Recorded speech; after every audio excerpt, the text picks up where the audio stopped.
Bonjour à toutes et à tous et bienvenue dans le briefing des marchés du mercredi 29 juin 2022.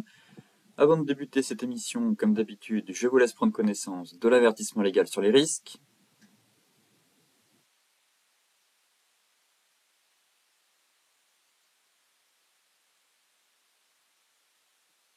Et ce matin, on a un peu des marchés en berne, effectivement, fin du rebond, en tout cas, que ce soit sur les indices américains, mais aussi européens. On commence à avoir vraiment des signes de faiblesse, je trouve. Mais autant hier, à Wall Street, on a quand même eu une grosse séance de baisse, notamment pour le Nasdaq qui a quand même lâché 3%. Effectivement, on a eu des données sur la confiance du consommateur américain qui ont un peu amenuisé l'optimisme des investisseurs et alimenté derrière les craintes que les mesures de la Fed face à l'inflation poussent l'économie en récession. On a justement eu l'enquête mensuelle qui a été publiée hier et qui montre tout simplement que la confiance du consommateur américain a chuté à un plus bas niveau depuis février 2021. Donc là, en fait, on constate tout simplement que les attentes d'inflation des Américains restent quand même à 8% sur 12 mois, ce qui montre tout simplement qu'ils n'ont pas confiance dans la politique monétaire de la Fed. Et avec ce manque de confiance dans la politique de la Banque centrale américaine pour juguler l'inflation, eh bien, les ménages et les investisseurs américains, en tout cas, ne souhaitent pas revenir ou investir maintenant dans le marché. Donc voilà ce qui explique comment on peut traduire un peu les chiffres qui sont tombés hier, qui expliquent derrière la fin du rebond et la séance de baisse qu'on a eue notamment aux États-Unis. Maintenant, en Europe, ce matin, forcément, on recule dans le sillage de Wall Street, vu que la baisse s'est surtout accentuée en fin de séance hier, lorsque les marchés européens avaient clôturé. Les craintes, comme d'habitude, liées à l'inflation et à son impact sur l'économie ayant repris le dessus, après un bref répit. Effectivement, on avait un beau départ en ce début de semaine, avec le soulagement provoqué mardi par l'assouplissement des règles de quarantaine en Chine et le soutien monétaire qui était prêt à mettre en place le gouvernement chinois. Mais finalement, les inquiétudes maintenant liées à la conjoncture américaine ont rapidement repris le dessus. En plus de ça, on a eu hier soir aussi des déclarations de responsables de la Fed qui ont une nouvelle fois réaffirmé la nécessité d'une remontée rapide des taux pour juguler l'inflation.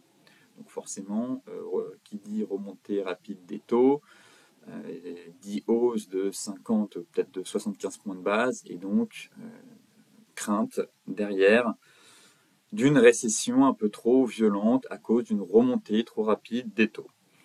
Parallèlement, on attend des grosses données cet après-midi. À 14h, les chiffres de l'inflation en Allemagne.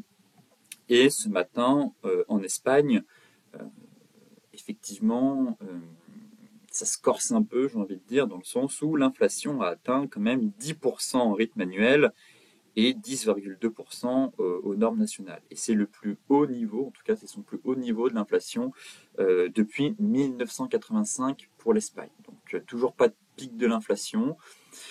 Globalement, les opérateurs s'attendent à un pic de l'inflation en septembre. En zone euro, on pourrait atteindre les 8,9%. Après, tout dépendra forcément de la trajectoire du prix des matières premières, on fera le point dans la partie macro juste après, et aussi de l'évolution de la guerre en Ukraine.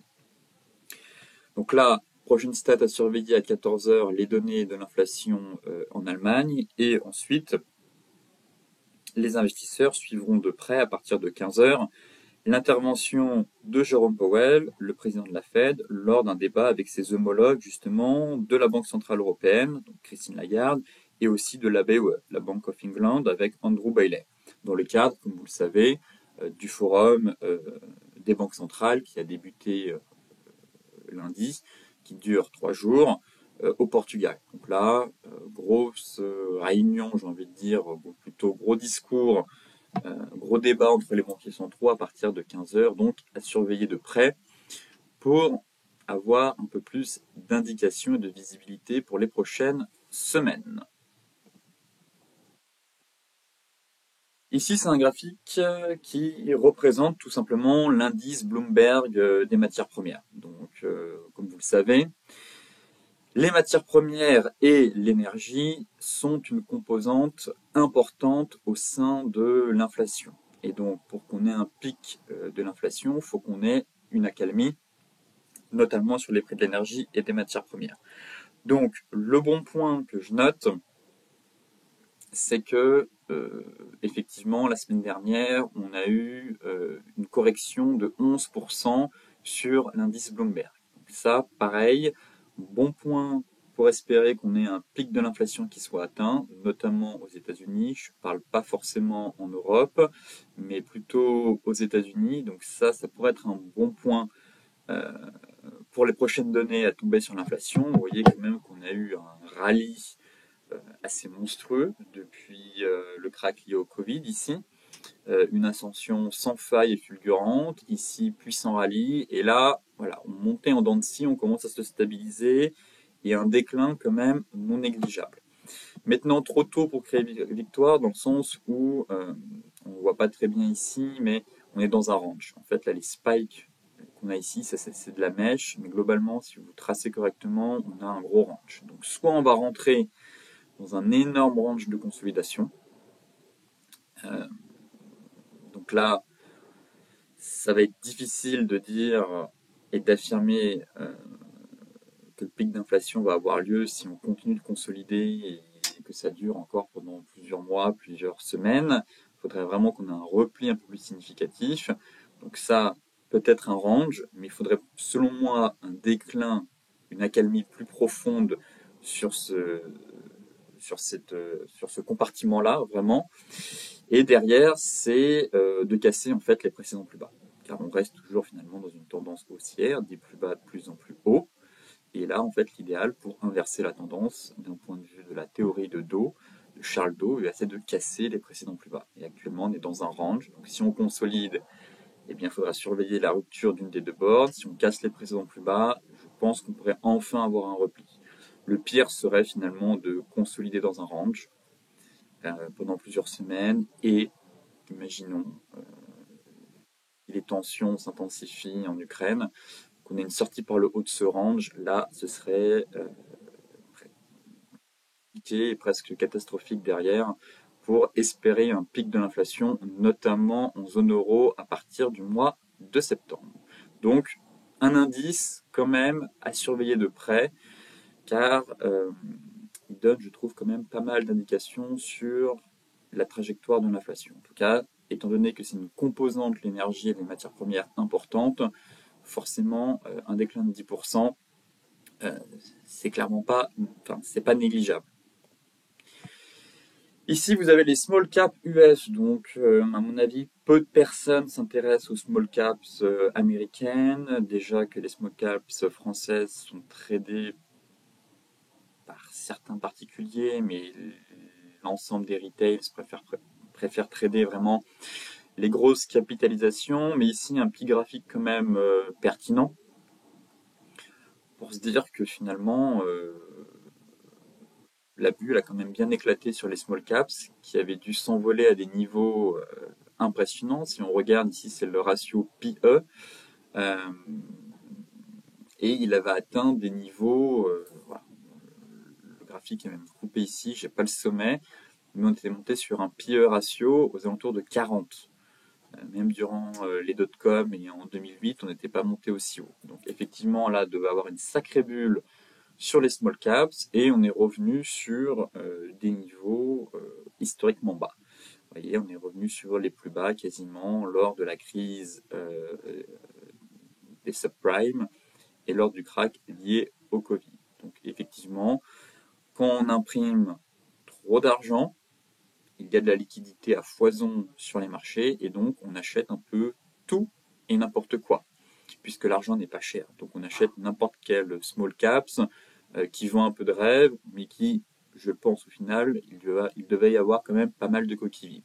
Quand l'argent devient cher et que les taux remontent, on avait un 10 ans qui était à râler pâquerette, On est remonté à quasiment 3,2, forcément, quand les taux remontent. Il y a pas eu besoin d'attendre 2022, hein. Vous voyez, ici, 2022, c'est là. On a déjà commencé à chuter fin 2021, quand les taux longs ont commencé à remonter. En fait, tout simplement, quand l'argent est pas cher, on achète n'importe quoi, des choses stupides, parce que ça coûte rien. Quand l'argent commence euh, à devenir pas rare, mais à un coût, on devient plus sélectif et on vend les daubes qui ne valent rien. Donc voilà comment on peut comprendre cette violente ascension aussi fulgurante que sa chute sur les small caps américaines.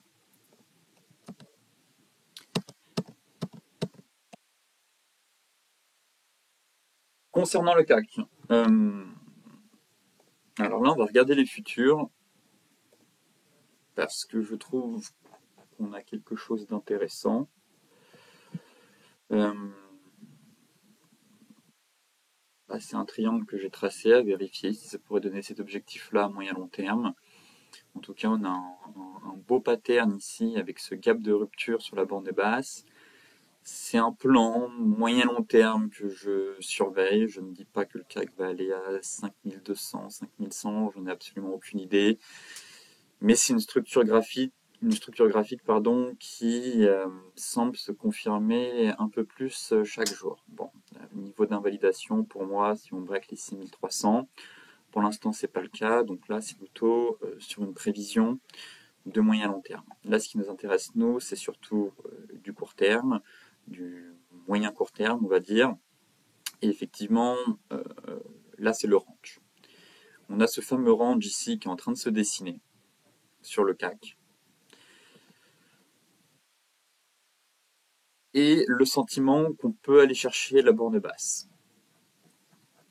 Dans le sens où on a un joli double top qui s'est formé, et avec plusieurs chandeliers de retournement. Euh, donc là, vous voyez, c'était la ligne de coup du double creux, tac, on n'a pas réussi à atteindre l'objectif théorique qui était quand même de venir combler le gap, et en haut de ce range, on vient de valider un magnifique double top. Donc là, pareil, avec juste ici une étoile du soir comme chandelier de retournement. Donc je trouve qu'on a quand même pas mal de signaux de retournement ici qui se sont mis en place sur la borne haute, que ce soit via les chandeliers japonais ou les figures chartistes. Donc ici, très envie de mettre en place un plan vendeur avec un stop loss juste au-dessus pour aller chercher en fait la borne basse et à couper rapidement si le trade ne part pas. Voilà, pour moi on a un niveau ici, vous avez votre zone intermédiaire. Vous voyez. Tac. Donc là vraiment la ligne de coup du double creux, cassure, c'est parti, tac, on est revenu tester, et là tout à l'heure, boum, belle cassure en données horaires. Donc si le marché repart, je pense qu'il faudra déboucler la position et ne pas rester en mode espoir, c'est pas grave. Mais si effectivement on repasse pas au-dessus de la moyenne mobile 50, eh bien viser en TP1 l'objectif de ce double top qui est aux alentours des 5900 par ici. Après c'est 5900, mais surtout derrière en TP2, aller chercher l'objectif du bas de range vers les 5837. Et si ça casse en TP3, ce serait d'aller chercher sur le CAC notre zone. Vous voyez ici, on l'a aussi sur le cash, ce double top qui a été validé, cassure, on peut effectuer le pullback, on est encore soutenu par la même 50. Bon, c'est juste le dernier rempart, hein. On a quand même cassé, je trouve, un beau niveau de support avec une belle bougie. Pour l'instant, ça fait assez fébrile, et si ça casse derrière, objectif, voilà, venir combler le gap qui était ici. TP2, le bas de range, TP3, la grosse zone, 5700, 5800. Ce serait ça en tout cas l'objectif à aller chercher derrière. Le DAX, lui il a atteint l'objectif de son double top directement, tac tac tac. Ce matin on a gapé à la baisse, on a accéléré, objectif atteint. Là on est vraiment dans un range, on est dans un range toujours. Voilà, pour moi il y a un gros range ici. Est-ce que j'ai envie d'être acheteur là maintenant? Franchement, pas vraiment. En étant baissier sur le CAC, j'ai un peu du mal. Pour moi, on a un range de consolidation. Et au contraire, si ça casse, sentiment qu'on pourrait aller chercher un peu plus bas. Voilà, 12 575, 12 600. Pour l'instant, vendre, non, je ne vendrai pas un support. Si ça casse, oui, il y a un peu de place pour aller chercher plus bas. Et la structure est pas mal, je trouve. Voilà, on a un beau range, tac, tac, tac, tac. On est sur le bas de range, pour l'instant ça tient. Effectivement, si ça amenait à céder sous la pression vendeuse, si on reporte l'objectif, ça donne ce niveau-là. Bon, mais trop tôt pour vendre, trop tôt pour acheter, pas de signal de retournement, des données clés qui tombent d'ici 30 minutes au moment où j'enregistre l'émission. L'idéal, toujours pareil, reste de chercher des ventes vers la borne haute du range, vers la MM 50, si on y retourne. Si on n'y retourne pas, attention, si on casse le support, je pense qu'on pourrait dégringoler un peu plus bas derrière. Bon, le Dow Jones, il a atteint pile poil la zone de vente idéale. J'avoue que le trade était quand même compliqué à prendre, étant donné que c'est parti quand même d'un coup après les données sur la confiance des consommateurs. Bon, c'était la zone des 61,8. Voilà, je vous disais, on peut aller chercher un peu plus haut, 61,8, et on est venu faire pile poil les 61,8 avant de retomber.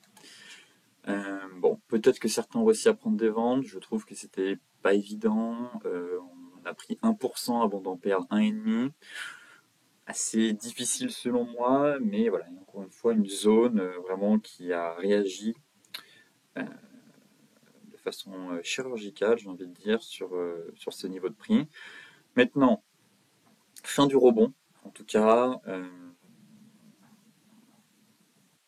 ça se dégrade un peu.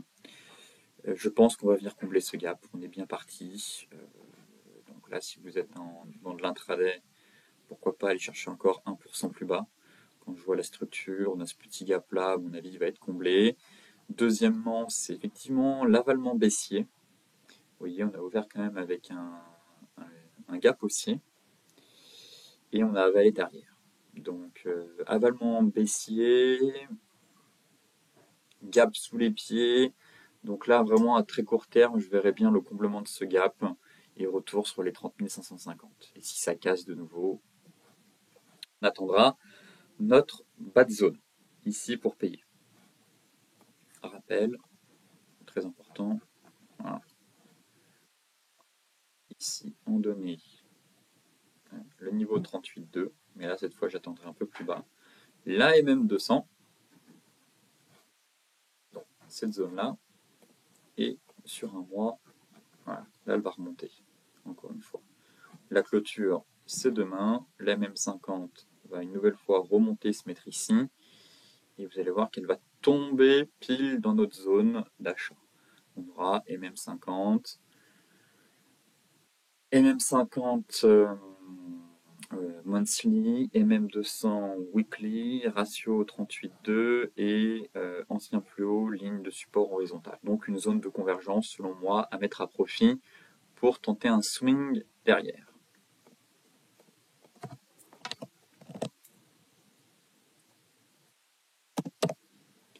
Le Dow Jones sur les futurs.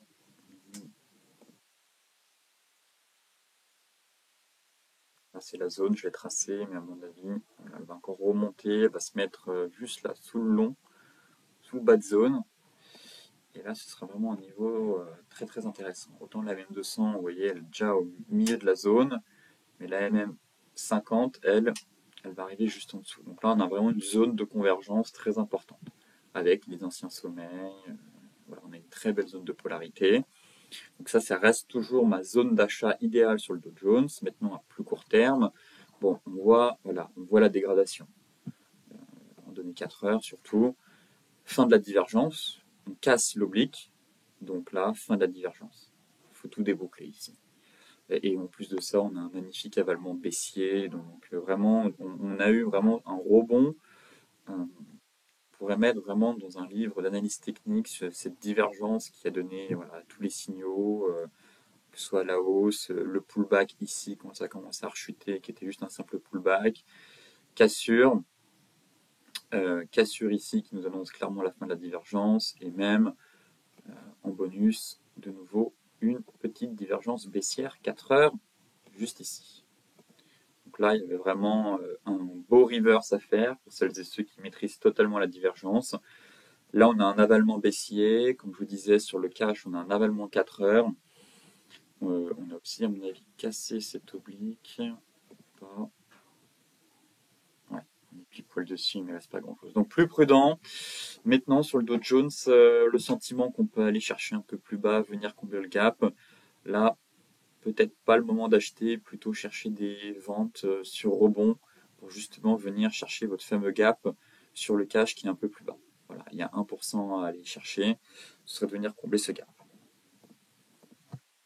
Le Forex, c'est franchement mou. Ça veut pas partir. J'ai beau scanner tout le marché, je trouve qu'on n'a pas beaucoup d'opportunités. J'avais envie de mettre un plan vendeur hier, mais vendre, vendre le support, psychologiquement pour moi, c'est pas possible. Je veux bien anticiper des cassures quand j'ai des signaux qui sont validés en amont via un chantier de retournement sur une unité de temps plus courte, une divergence baissière ou haussière qui s'est validée. Bref, quand j'ai vraiment des éléments euh, qui augmentent mes chances de probabilité. Et là, actuellement, j'ai absolument aucun de ces éléments. J'ai pas de div, j'ai juste un petit avalement ici, mais ça tient toujours. Effectivement, j'aime beaucoup l'échec sur la MM50 ici. J'aurais aimé qu'on vienne vraiment taper le haut de canal. Mais en données 4 heures, je n'ai pas envie d'envoyer un trade dans ce champ de mine. Moi, c'est toujours le yo-yo, l'indécision, le range 4 heures, vous voyez, qu'on ne parvient pas à casser. Celles et ceux qui sont très très à l'aise avec le range, ma foi, vous pouvez tenter les ventes en haut si on y retourne, et si ça retombe à protéger très rapidement. Mais là, depuis 15 jours quasiment, il n'y a rien à faire sur l'euro-dollar. À part trader ce range, si vous êtes vraiment à l'aise, pourquoi pas, mais je trouve que les amplitudes sont pas terribles, qu'on s'arrête un peu, voilà, on n'a pas vraiment des rotations complètes, qu'on fait un peu des excès haussiers, on va pas complètement en bas. C'est pas un super range à trader sur l'euro-dollar, donc toujours, malheureusement, hein, le trading c'est beaucoup de patience et peu d'action, et là, bah, il faut patienter. Pour moi, je trouve qu'on manque de visibilité. Bien évidemment, c'est baissier, j'ai un biais baissier sur cette paire, mais c'est encore un peu tôt. C'est encore un peu tôt pour vendre. En tout cas, c'est mon opinion. Je peux me tromper. Hein. On peut partir à la cave à 14 heures ou à 15 heures avec les discours des banquiers centraux. C'est fort possible. Mais là, je ne peux pas être en vente sur un support euh, tant qu'on n'a pas la cassure. Même si la configuration, si je devais choisir, effectivement, j'ai plus envie de vendre que payer ici quand je vois cette dynamique, et même 50 qui bloque, cet avalement baissier qu'on a formé, mais il n'a pas transformé l'essai, on aurait cassé le support et clôture en dessous, j'aurais dit ok, pourquoi pas, là, j'ai j'ai pas envie d'avoir de nouveau un retour et avoir un trade difficile à gérer derrière si on fait de nouveau un excès aussi. Donc, je passe mon tour. Euh, Étant donné qu'on est en plus en difficulté sur l'euro-yen, j'ai plutôt envie de chercher des trades bah, bonne visibilité et une forte probabilité de succès. Et là sur l'euro-yen, pour l'instant, ça ne veut pas partir, malgré la bougie 4 heures qui était... C'est dommage qu'on ait fait cette mèche ici, là, ça valide pas l'étoile du... J'ai évoqué avec vous la fameuse étoile du soir de Jing, mais on a plus de mèches que de corps, donc c'est pas valide. Le but déjà c'est de clôturer ici dans plus de 50% du corps de la première bougie. Donc là on clôture même pas dans plus de 50% du corps. Deuxièmement, le but c'est d'avoir plus de corps que de mèches. Et là on a plus de mèches que de corps. Donc cette bougie là, ce pattern là, attention, n'est pas validé. Donc ça, c'est un petit bémol effectivement qui... Hier voilà, j'anticipais un peu un double top. Possible double top avec cette bougie, finalement pas validé. Le stop est toujours en haut. Bon, j'attends de voir. Effectivement, ce sera un trade si on repasse positif pour le coup que je mettrai à break-even très rapidement.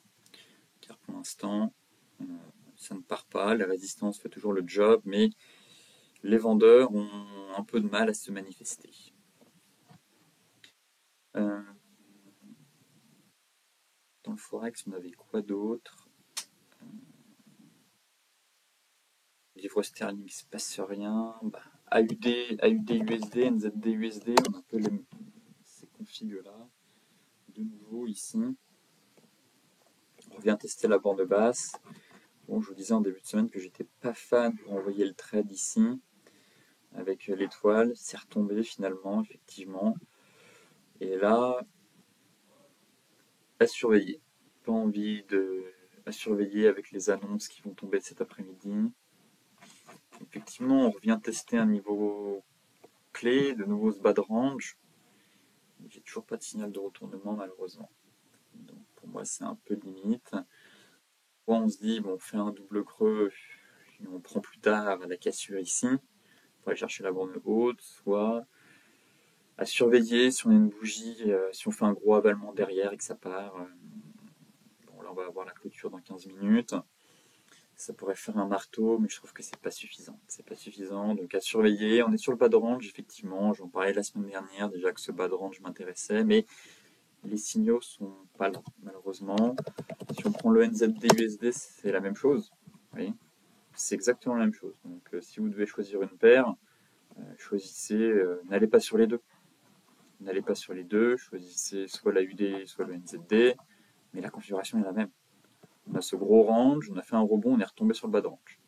Donc c'est exactement la même. Donc là, pareil, effectivement, pour moi, on est sur un niveau intéressant qui me donne envie de payer le bas de range tant qu'il tient.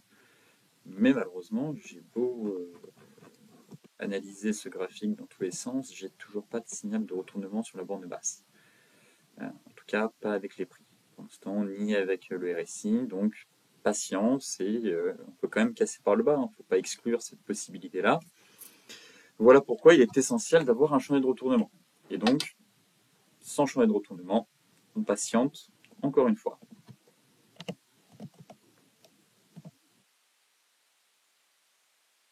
Le gold, bon, bel avalement 4 heures, mais au milieu de nulle part, je suis un peu,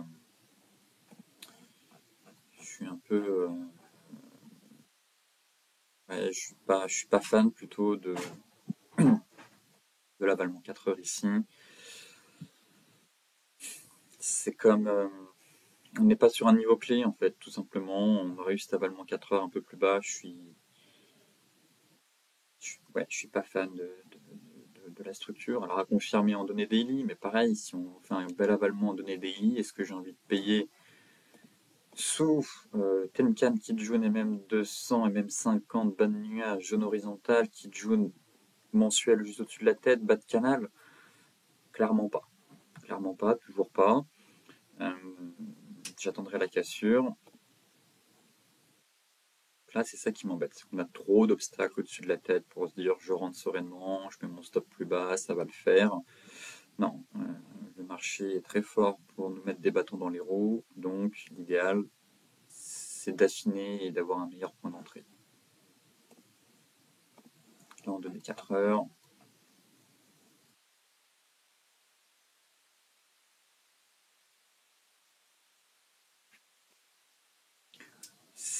C'est trop brouillon.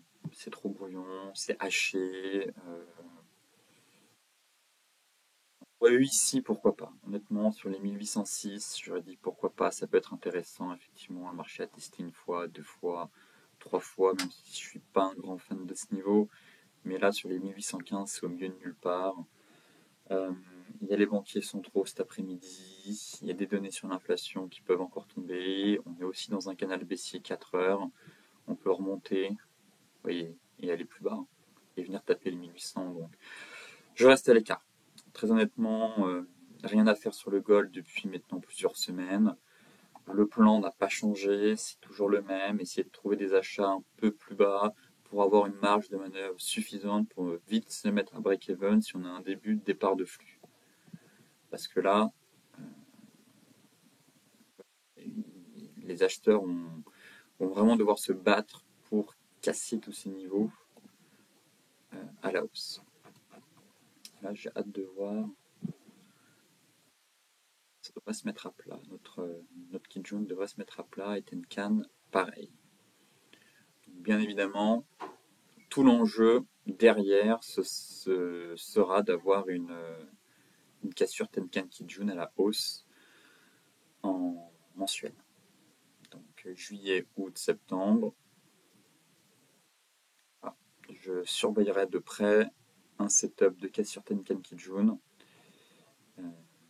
Pas que 2 mois. Parce qu'après, Chico sera dans les prix et ce sera pas valide. Donc juillet, août, objectif, cassure Tenkan Kijun à la hausse. Si c'est le cas, on aura peut-être le début d'un long swing sur le gold. Mais pour l'heure, range, 4 heures, rien à faire, pas de précipitation. On affine, on prépare des plans et on analyse et on agit en temps et en heure. Le Brent, qui reste solide, mine de rien. Comme je vous le disais, on a effectivement eu le déclin des 10% sur l'indice Bloomberg Commodities, ce que j'expliquais en introduction. Donc autant dans Bloomberg Commodities, oui, il y a les matières premières, il y a pas que, enfin, oui, il y a le pétrole, mais il n'y a pas que ça. Hein. On a d'autres actifs, on a le gaz naturel, ça regroupe plusieurs actifs au niveau des matières premières. Il n'y a pas uniquement le pétrole. Donc on a à peu près la même structure. Vous voyez, je vous disais, ici, si on regarde le Bloomberg Commodities Index, c'est de la mèche, on est dans un range. Donc là, pour le coup, le Bloomberg Commodities Index a surtout chuté à cause de la chute du gaz. Voilà, vous voyez. Et le gaz représente, c'est comme pour les indices actions. On dit, on prend le Nasdaq, on prend les Fangman, ils représentent 50% de pondération dans l'indice Nasdaq 100, donc cette valeur qui pèse plus de 50%, c'est un peu du délire. Et là, le gaz naturel, ici, il pèse 15% au sein de l'indice Nasdaq, au sein du Bloomberg Commodities Index, donc il représente 15% de pondération. Donc effectivement, on a une grosse chute, ce qui explique ce déclin. Mais là, derrière, effectivement, j'étais tiraillé dans le sens où déjà on est revenu tester les précédents plus hauts, donc pas de retournement de tendance. Et là, on voit qu'on a quand même eu l'avalement haussier, la divergence Tenkan Kijun. Donc voilà pourquoi je suis un peu plus prudent. Et pareil sur le Brent finalement. Le Brent, je vous disais, paf, avalement haussier, on a repris les 114, 155. Donc finalement, pas sûr qu'on ait vraiment un début de retracement et qu'un pic de l'inflation soit atteint. Enfin, c'est encore trop tôt pour crier victoire et dire c'est bon, on a un gros repli des matières premières, le pic de l'inflation est derrière nous, ça va le faire. On a un début de quelque chose. Non, on pourrait justement se mettre en place dans un gros range et le scénario du pire, ce serait d'avoir une sortie par le haut. Donc voilà comment analyser un peu le Bloomberg Commodities Index avec le gaz naturel et ce qui se passe actuellement sur le pétrole techniquement et par rapport à la pondération de chacun au sein de l'indice principal. Donc là, toujours neutre sur le Brent. Pas de direction claire selon moi. Je trouve que les acheteurs sont toujours en place.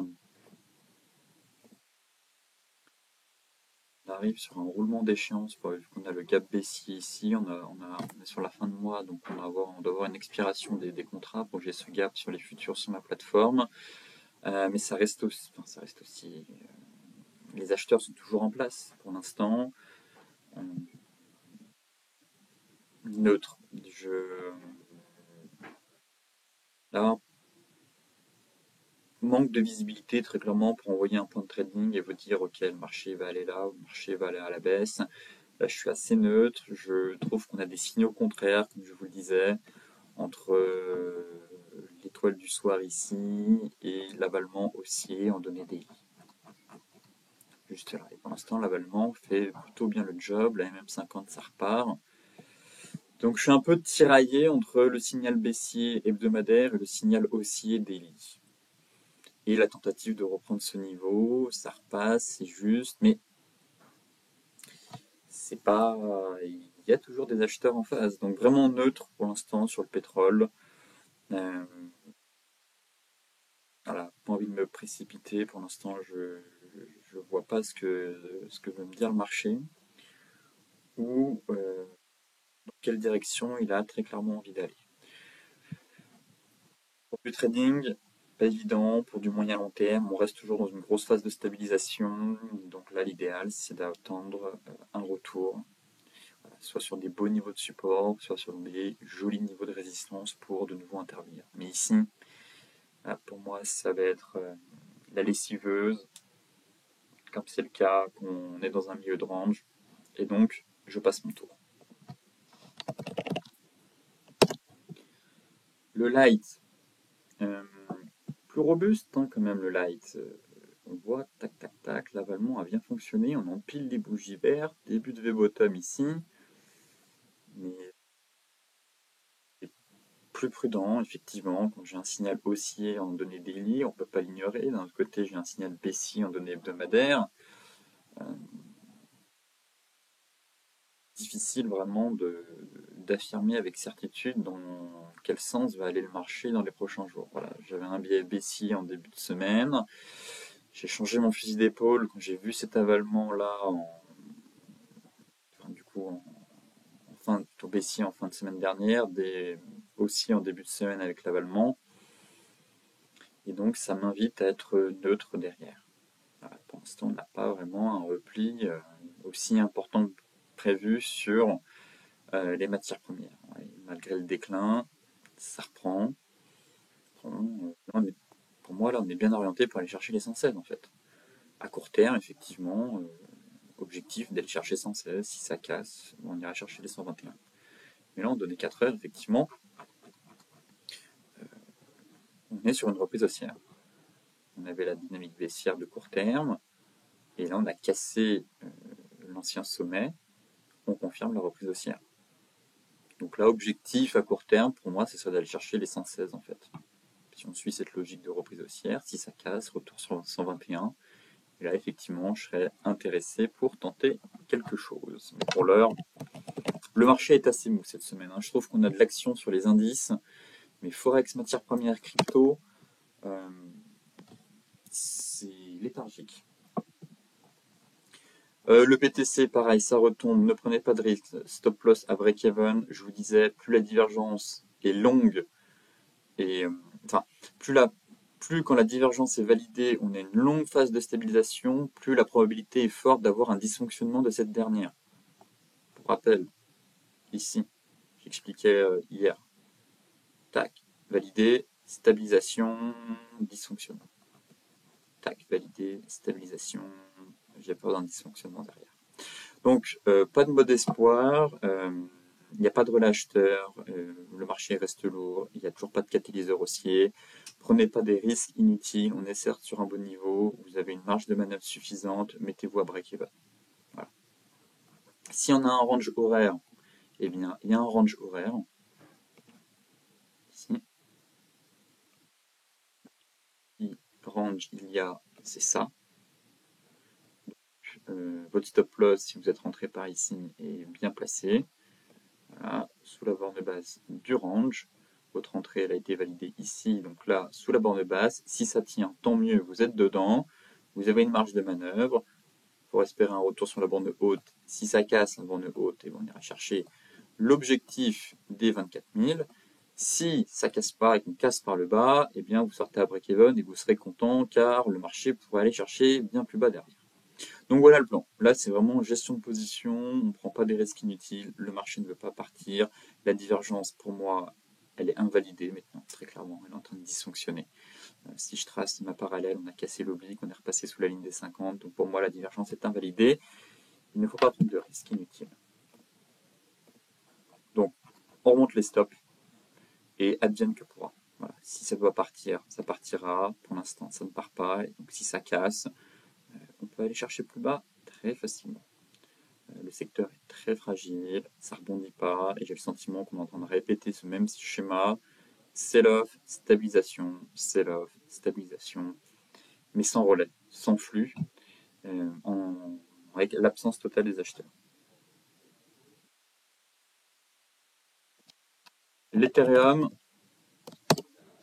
voilà, c'est pareil, remonter le stop loss, on ne parvient même pas à briser la première résistance, qui est une résistance juste intermédiaire, hein. Les 1240, c'est vraiment une petite résistance. Autant pour le coup, 1400 c'est une belle résistance et 1730 c'est un gros niveau aussi. Là, les 1240 c'est une résistance intermédiaire, on ne parvient pas à breaker, on repart à la baisse, la divergence est en train de dysfonctionner elle aussi. Si je trace dessus, c'est la même chose.